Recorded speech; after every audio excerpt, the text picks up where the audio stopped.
What if one hotel became the final destination for dozens of people?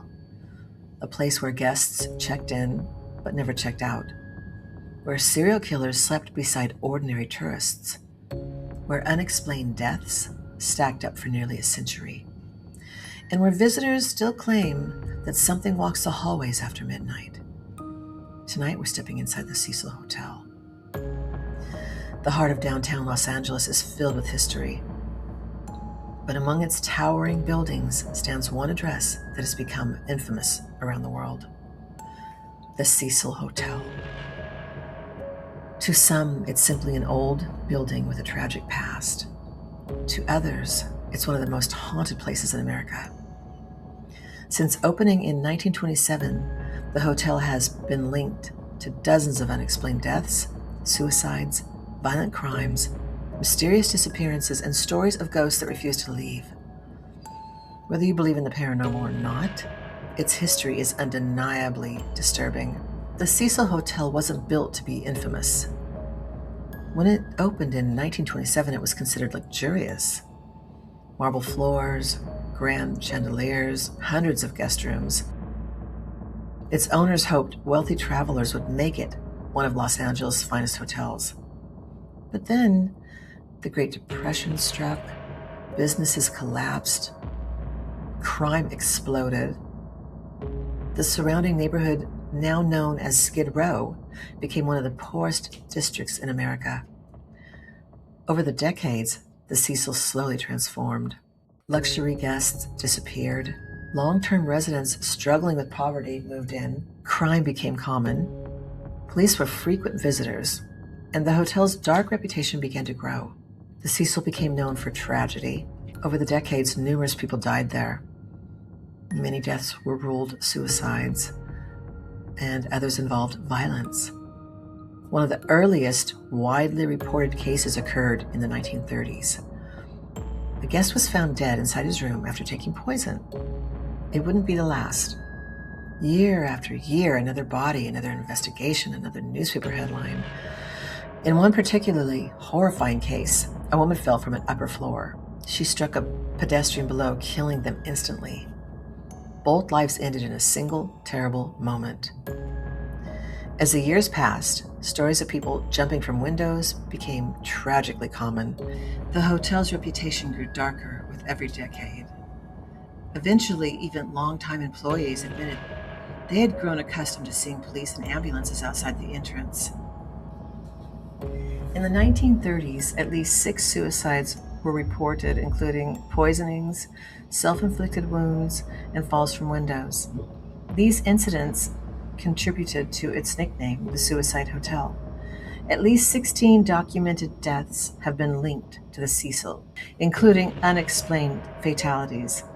One of the most infamous is the 1944 case of Dorothy Jean Purcell, who gave birth in her room and, unaware she was pregnant, threw her newborn out a window. They say that it was because she thought it was stillborn.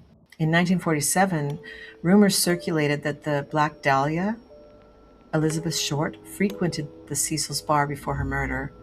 And in 1964, hotel staff member Pigeon Goldie Osgood was found raped, beaten, and stabbed in her room. Her murder remains unsolved. Perhaps the most unsettling part of the Cecil's history isn't who died there, it's who stayed there. During the 1980s, one of America's most notorious serial killers, Richard Ramirez, also known as the Night Stalker, lived at the Cecil while carrying out a series of brutal murders across Southern California. Witnesses later recalled seeing him return late at night, sometimes covered in dirt, sometimes behaving strangely. At nearly the same time, another serial killer, Jack Unterweger, also stayed at the hotel while in Los Angeles. The coincidence has fueled endless speculation. How could 2 infamous killers choose the same hotel? Was it simply cheap lodging, or did the Cecil somehow attract darkness? No one knows. Of every mystery connected to the Cecil, none is more famous than Elisa Lam. In January 2013, the 21-year-old Canadian student was traveling alone through California. She checked into the Cecil Hotel. Days later, she vanished. Guests soon began complaining that the water had a strange taste. Low pressure, an odd discoloration. Maintenance workers climbed onto the roof to inspect the water tanks. Inside one of them, they made a horrifying discovery: Elisa's body. But it was the surveillance footage released by police that stunned the world. Captured inside one of the hotel's elevators, Elisa behaved in ways many viewers found deeply unsettling. She pressed multiple buttons, peeked into the hallway, stepped in and out repeatedly, made unusual hand movements, appeared to be reacting to something that could not be seen. And the footage spread across the internet. Millions watched. Countless theories emerged. Some believed she was hiding from another person. Others suggested paranormal explanations. The official investigation ultimately concluded that her death was an accidental drowning, with mental illness identified as a significant contributing factor. Even so, the unanswered questions surrounding the circumstances continue to fuel speculation to this day. Guests have reported hearing footsteps in empty corridors, whispers outside locked rooms, doors opening on their own. There's cold spots that suddenly appear. Some claim to have seen shadow figures standing silently at the ends of hallways before disappearing. Others report hearing cries for help echo through the building late at night. While none of these experiences have been scientifically verified, they have become a lasting part of the hotel's legend. Perhaps the most unsettling aspect is this: nearly every generation has left behind another tragedy, another story, another reason for people to believe the building never truly let go of its past. Whether the Cecil Hotel is truly haunted or simply scarred by decades of human tragedy depends on what you believe. History tells us the deaths were real, the crimes were real, the suffering was real. The ghost stories are left for each visitor to decide. But before you leave, there's one final detail that many people don't know. One of the reasons paranormal investigators are so fascinated by the Cecil isn't just the number of reported hauntings.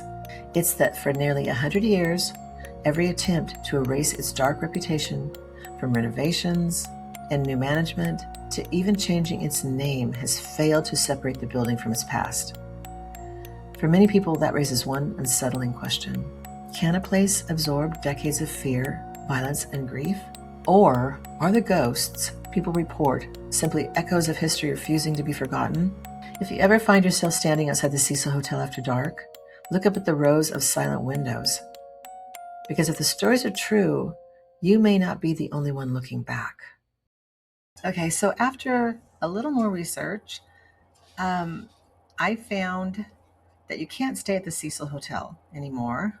You cannot currently book a room at the Cecil Hotel in Los Angeles as a tourist or overnight guest, because the building is no longer open to the public as a traditional hotel, which is very disappointing, because for my channel, when I do stories on this kind of stuff, I like to make sure you can go stay there. And this one you can't. So after a long decline, the Cecil Hotel was renamed Stay on Main and briefly reopened as a hotel in 2011. However, in December of 2021, it was reopened as a 100% affordable housing complex for the formerly unhoused individuals. And today it functions as a permanent supportive housing facility with around 600 to 700 units, including single-room occupancy and efficiency studios operated in partnership with the Skid Row Housing Trust. It's not available for short-term stays, business trips, or vacation bookings. The building's mission is to provide long-term supportive living for vulnerable populations, not transient lodging. And I was thinking, I wonder if those people that are living in there, in the 600, 700 rooms, are haunted. It'd be really interesting to find out, but it's also very disappointing that you can't go stay there. It sounds so creepy and so haunted that I don't know. I don't know if I could stay there, but I really am curious about the people that do stay there. That's something to look into. Anyway, I just wanted to let everybody know that this is not a place you can go stay, unfortunately. I hope you liked visiting the Cecil Hotel. And like and subscribe if you like this kind of content. Thanks for watching.